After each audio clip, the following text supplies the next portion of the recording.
Good evening and welcome to The Right Side, the show where we talk about today's news, views, trends, and opinions from an admittedly conservative perspective. And in tonight's case, a libertarian perspective as well.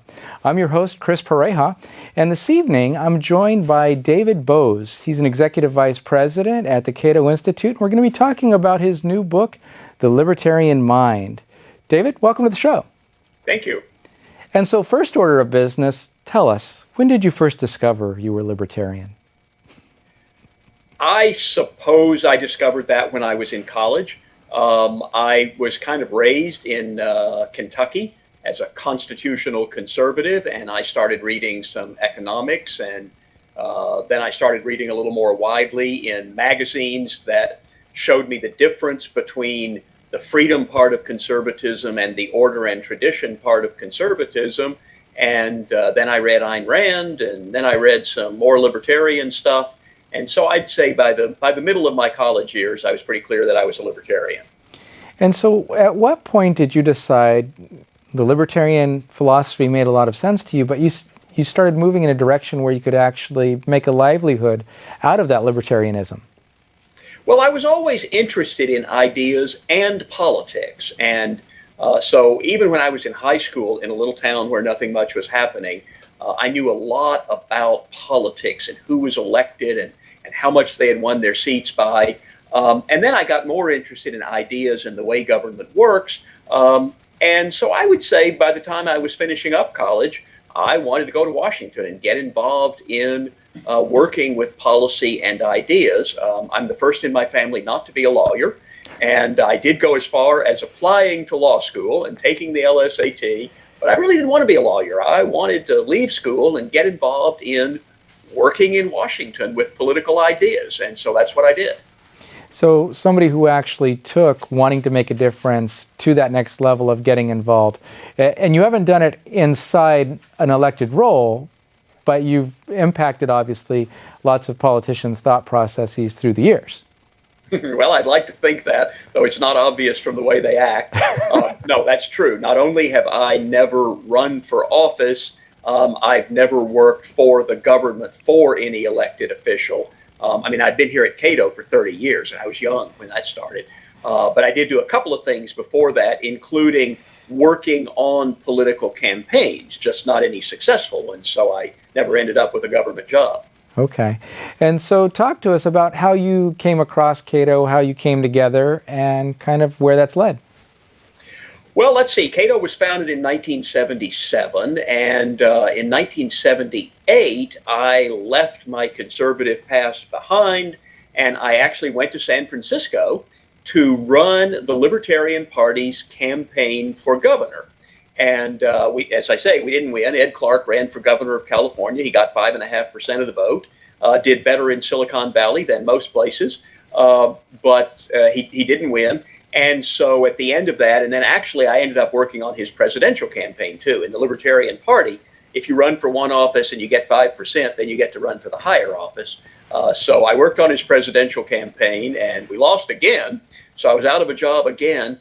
And so that was 4 years after Cato was founded, but I had come into contact with other libertarians by that point, and I knew that Cato was the place that had the most potential, and I wanted to work there.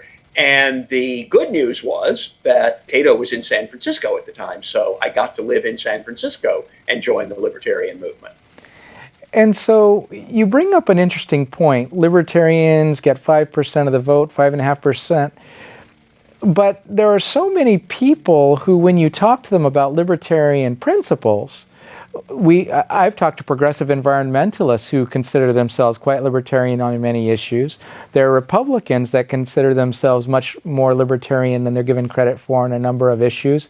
And I think that's part of the thing that you covered pretty well in the Libertarian Mind is that people, when you look across the board, they do identify with libertarians, but getting libertarians motivated to vote as a bloc is always interesting because they kind of do want to just be left alone in many cases. Talk to us a little bit about how that works. Well, that's right. America's a two-party country, so it's very hard to get people to vote for a third party. There are a lot more socialists in the Democratic Party than there are in the Socialist Party, and there are more libertarians in the Republican Party, maybe even more libertarians in the Democratic Party than there are in the Libertarian Party. So it is true, I think, that a lot of libertarians are just not that interested in politics. And so trying to organize them as a political bloc, when David Kirby and I wrote our paper, The Libertarian Vote, one of the things we said was conservatives have churches, liberals have labor unions, libertarians have think tanks, and there aren't many voters at think tanks. So it is a harder challenge, I think. However, the fact that there are tens of millions of voters who are basically libertarian-ish, they're fiscally conservative and socially tolerant, that sort of thing, does influence the way politics and policy work. We never had the full-fledged socialism that they had even in Western Europe, in the United States. And the reason we didn't is because Americans are more skeptical of government, more skeptical of power, more committed to free enterprise than people are in Europe. Right. But you've noted in your book, as an example, that libertarianism is not a new idea. It goes back, and you even bring in references to biblical types of topics. But additionally, there are libertarian movements occurring around the world. They may not be called libertarianism necessarily, but this idea of being free, of healthy distrust of the government, is something that we naturally do as humans. Can you spend a minute on that? Well, I think that's right. I think there is an instinct toward freedom in people all over the world. Now, there are clearly instincts toward power, too, and instincts toward wanting things for free. And the balance among those things maybe decides what kind of policy we end up with. But there certainly are libertarian movements all over the world. There was a headline just a few weeks ago, something like Teen Libertarian Leads Protests Against Brazil's Corrupt Government. And so here's a 19-year-old libertarian in Brazil who's leading protests against the Rousseff government. There are libertarians in China, there are libertarians in Europe, there are libertarians in the Muslim world, and then beyond, and some of those people actually do know that they're libertarians. Students for Liberty drew 1,100 people to a conference in Africa. Now, beyond that, there are a lot of people who in most of the world would be called liberals. If you're for the free market and human rights in China, in South Africa, in Iran, even in Europe, you're likely to call yourself a liberal. And that's what libertarians in the United States called themselves in the 19th century. But then the nature of the word liberal changed. And so somewhere in the middle of the 20th century, libertarians started using the term libertarian. Right. And so talk to us a little bit about that libertarian kind of founding and how deep it runs even within our own country and some of the protections that were put in place by the founders specifically to give us that traditional liberal freedom. You know, so much of it sounds so obvious today when you talk about it, but it was radical at one time. Bernard Bailyn is a Harvard historian, won, I think, 2 Pulitzer Prizes for his work in history. And he writes about how it was English radical libertarianism that came to fruition here in the United States. And he talks about skepticism about power, very concerned about the power you're giving to government. And so what did the Americans do when they set out to form their own governments? Well, they created written constitutions, and in those constitutions, they limited what the government could do. They put limitations on the executive. They put limitations on the legislative. They had a First Amendment. They had a Second Amendment. They had a Fourth Amendment. In all of these ways, they were trying to limit power. That's what scared them, was they had seen in their study of history, not just in England, not just in Europe, but going back to Rome, going back to all the civilizations that they were familiar with, power always tended to grow. And their challenge was, can you have a society with enough government to hang together that doesn't get so powerful that it oppresses freedom? And so all of the things that we now consider pretty standard, free speech, First Amendment, rule of law, independent judiciary, all of these things were radical ideas around 1776. Well, but if you also listen to the current day politicians, judges, pundits, etc., it almost seems that they think those ideas are kind of radical again today, and that we're slipping toward that place where the oppression is creeping in more and more often under Republican as well as Democrat leadership. The bigger our government gets, the more power it tends to absorb and wield of its own accord. How do we get people educated about these fundamental pieces of our founding and bring it back in more of a libertarian direction? And are there ingredients that we're now missing that we used to have in place in ample amounts that we could even move back in a more libertarian direction, from your perspective? I think Americans in an earlier era were probably more likely to actually have read the Declaration of Independence, to be familiar with what's in the Constitution, to be more jealous of their rights and more suspicious of the power of the federal government than they are today. The government got so big that it envelops all of us in a lot of ways. You know, some people say 75 years ago, the only way you knew there was a federal government was the postman. But today, we're all on Social Security, we're on Medicare, we may go on unemployment or food stamps, we get farm subsidies, we get our businesses protected by tariffs. That certainly goes back a long way. 19th century had plenty of tariffs. But in all of those ways, we're just used to the government making decisions now. We're used to the president being the center of attention, the biggest celebrity in the world. That wasn't always the case. You know, in the 19th century, when we were prospering and becoming the richest country in the world, presidents were fairly obscure. They were understood to be the people hired to manage the federal government. They did not think that they ran the country. Today, we talk about who do we want to run the country. Well, we don't want anybody to run the country. The country runs itself as long as you have a few simple rules.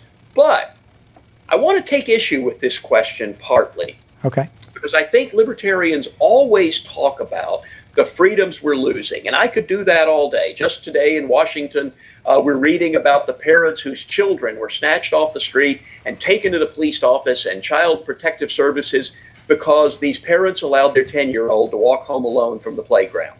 That, I think, is an abuse of freedom. The drug laws are an abuse of freedom. The Dodd-Frank and Obamacare, those are intrusions on freedom. Nevertheless, we did come from a history in which we had slavery and we had Jim Crow, and in which women were excluded from the mainstream of social and political and economic life, and in which gay people were completely excluded from public life. And all of those things are significant. And more directly economic, you know, when I got out of college, the top tax rate was, I guess it was 70%. Now the top tax rate's about 40%, which is bad enough, but it's better than 70. When I got out of college, it was still the case that we were operating with New Deal era regulations on airlines, trucking, railroads, finance, telecommunications. So much of Silicon Valley couldn't exist if we still had those regulations in effect. So in a lot of ways, we have gotten more free, despite all these ways we could talk about in which we're less free. So it's kind of hard to see the forest when you're in the middle of it. We know the trees, but it's not clear 100 years from now, will we think the country was getting more or less free today? Right now, I can see arguments in both directions. But you would say that the more government tends to get involved and iron-fisted, that the less prosperous the country becomes, whether it's ours or someone else's. Is that true? Yeah, yes, that's definitely true. The burden of taxes and regulation and spending and debt on the economy is clearly slowing down innovation, slowing startups, slowing expansion of businesses, therefore slowing down the recovery from the recession. So in all of those ways, we definitely have too much government. It's too intrusive. It's having bad effects. We just shouldn't lose sight of the fact that there have been some improvements. And one of the reasons we have dynamic industries is that we did cut marginal tax rates. We did sweep away New Deal era regulations. Then we added the regulations of the 70s and the regulations of the Obama era. So it's a constant process. And sometimes the regulators are winning and sometimes the deregulators are winning. And so one of the things that that comes up in the discussions of libertarianism is thinking, well, people are completely isolationists. They don't want any laws at all. How can you trust people if there are no laws? But you outline in your book that that's not exactly the case. Can you talk a little bit about where some of those boundaries are and where you believe that there are definitely places for law, but how much? Sure.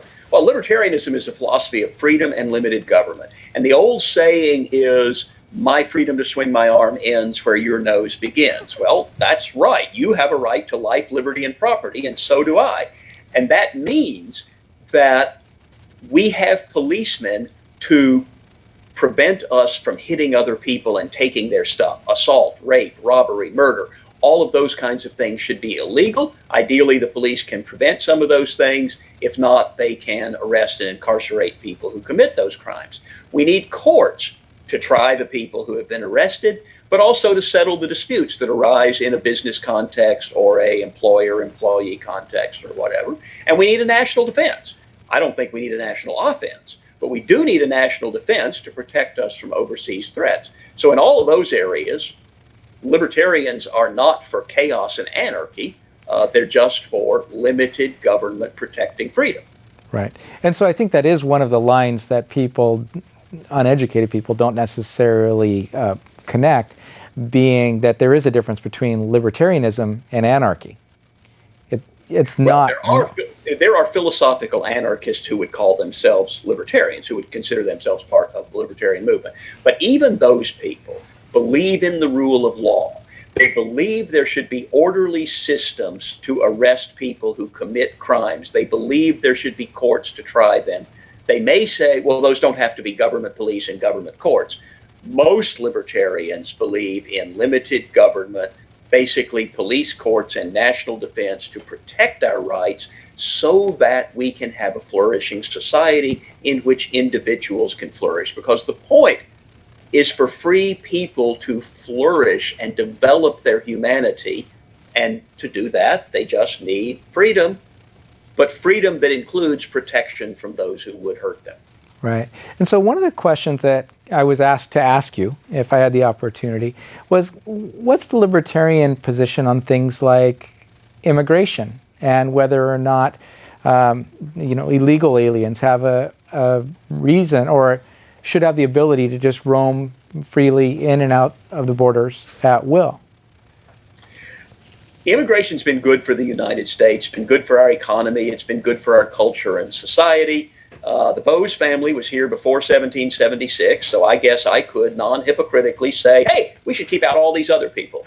But an awful lot of immigration restrictionists came here in the 19th century when my family let them in, came here in the 20th century when my family and the 19th century immigrants let them in, and that's all worked out pretty well. So I'm not advocating for no borders at all, but I'd like to see more legal immigration than we have. And I think if we doubled the amount of legal immigration, we would see that it was working pretty well and we could double it again.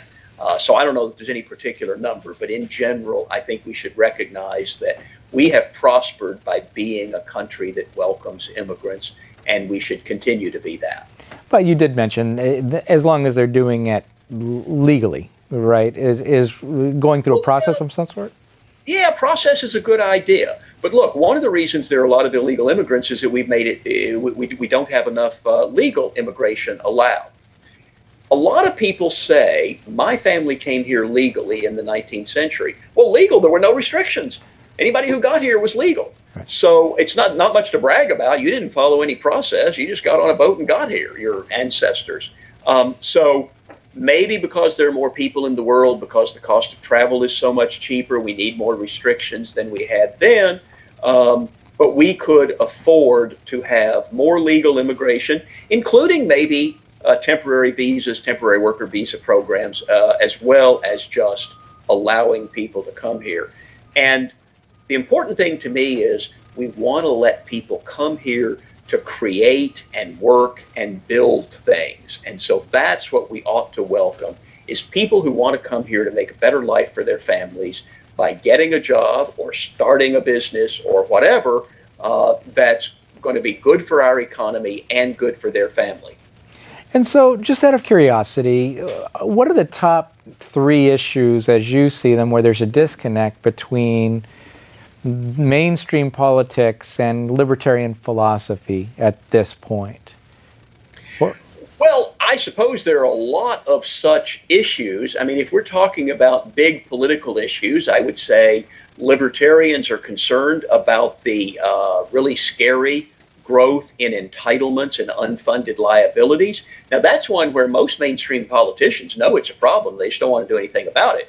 But we have a bill coming due that we can't pay, unfunded liabilities, of about $100 trillion. What are we going to do about that? Libertarians suggest downsizing entitlements, getting out of entitlements programs, allowing people to save their own money for retirement in their own private account and invest in a growing stock market rather than just sending their money to Washington where it is put in an alleged lockbox or trust fund, but in fact it's just sent out 3 months later to somebody else.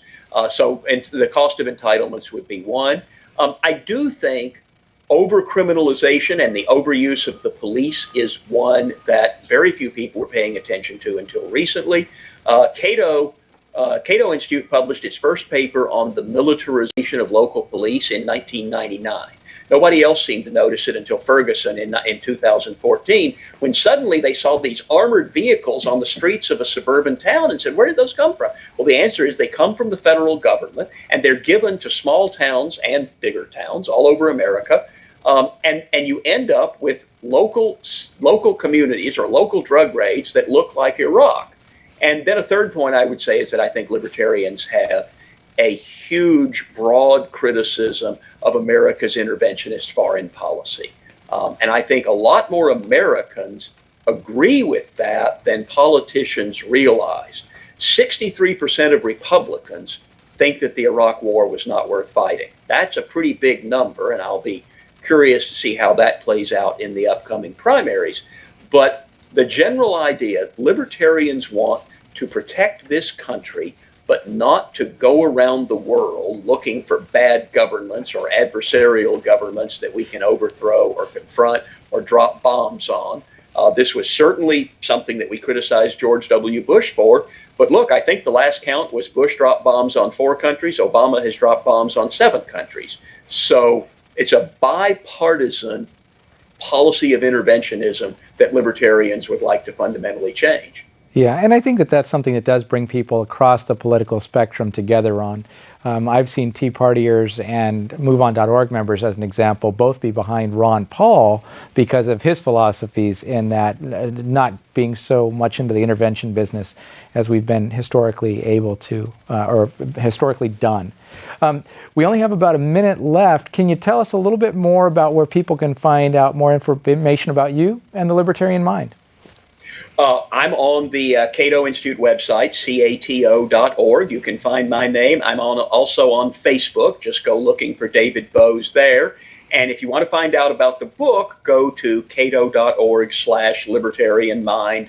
It's in all the bookstores, so it's easy to find.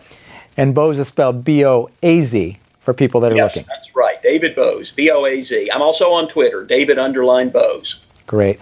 Well, David, thank you for joining us this evening all the way from the East Coast. We appreciate your time, and we'll look forward to seeing you again soon online or in other methods. If you'll hold on for just a moment, though, we'll be back after a word from our underwriter, the Conservative Forum.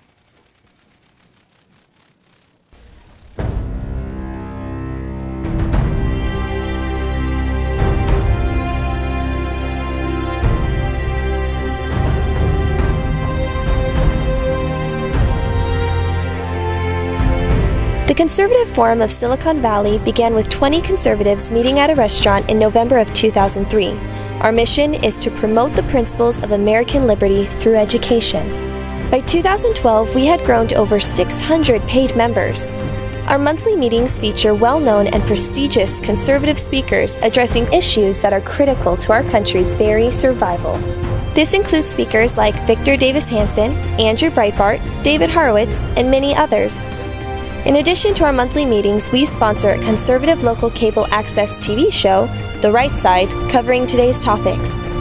Our Constitution discussion group not only teaches the Constitution, but started our annual essay contest that awards 2 $1,000 scholarships to local high school seniors. We are a virtual clearinghouse for grassroots organizations by providing them with table space at no charge in our exhibit area. There are typically a dozen groups represented. If you are like-minded, join us at our next meeting and become motivated and empowered. Liberty, made in America.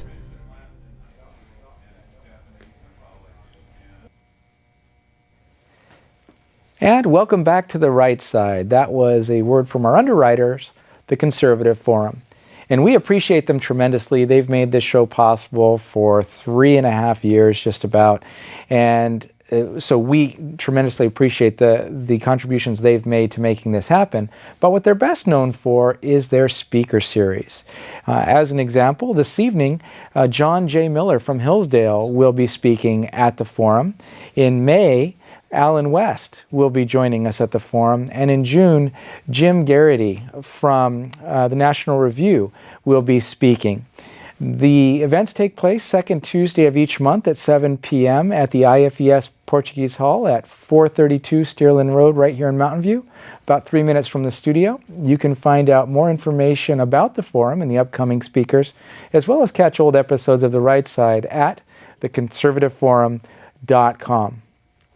And in closing this evening, I would like to encourage you all to learn a little bit more about the Libertarian Mind and the work that David's done with Cato. What you'll find is that libertarianism isn't as magical or mysterious as many would maybe portray it to be. It's not about lawlessness. It's about actually the things that bring us together as Americans, but also beyond.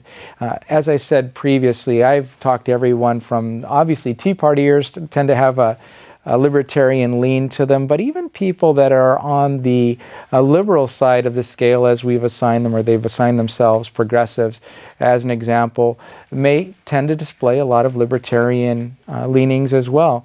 For conservatives, it tends to be more libertarian in the free markets. For progressives, maybe on the social freedoms. But there's a lot more that binds us together than draws us apart when talking about libertarianism. Again, find out more about the book at cato.org/Libertarian Mind.